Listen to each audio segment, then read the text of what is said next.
Friends, ഇപ്പോൾ ജാഗ്വറിൻ്റെ ഡൈവേർട്ടറിൽ രണ്ട് മിസ്റ്റേക്കുകളാണ് വരാറ് കേട്ടോ. അപ്പോൾ ഞാനത് ക്ലിയർ ആയിട്ട് നിങ്ങൾക്ക് പറഞ്ഞുതരാം. അപ്പോൾ എന്താ വെച്ചാൽ, ഫസ്റ്റത്തെ മിസ്റ്റേക്ക് നമുക്ക് ഇതിൻ്റെ ടെയിൽസ് കട്ട് ചെയ്യുന്നൊരു മിസ്റ്റേക്കാണ്. അവർ കുറച്ച് വലിപ്പത്തിലാണ് കട്ട് ചെയ്യും. നമ്മൾ ഡൈവേർട്ടർ ഫൈനൽ സ്റ്റേജിൽ ഡൈവേർട്ടറിൻ്റെ പ്ലേറ്റാണ് വെക്കുന്ന സമയത്തായിരിക്കും എന്താവും അവിടെ ടെയിൽസിൻ്റെ മുകളിൽ ഗ്യാപ്പ് വരിക. നമുക്ക് എന്തെന്നെ ചെയ്തിട്ടും ആ ഗ്യാപ്പ് വൃത്തിയായിട്ട് മാറ്റാൻ പറ്റില്ല.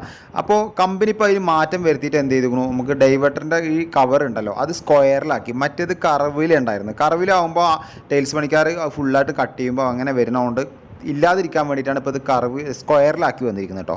പിന്നെ രണ്ടാമത്തെ മിസ്റ്റേക്ക് എല്ലാവർക്കും വന്നിട്ടുണ്ടാവും. കാരണം എന്താ വെച്ച് കഴിഞ്ഞാൽ, നമ്മൾ സ്പൗട്ടിൽ നിന്ന് നേരെ ഷവറിലേക്ക് ബട്ടൺ അമർത്തുന്ന സമയത്ത് ഈ പ്ലേറ്റിൽ വന്നിട്ട് ബട്ടൺ ടച്ച് ചെയ്ത് നിൽക്കും.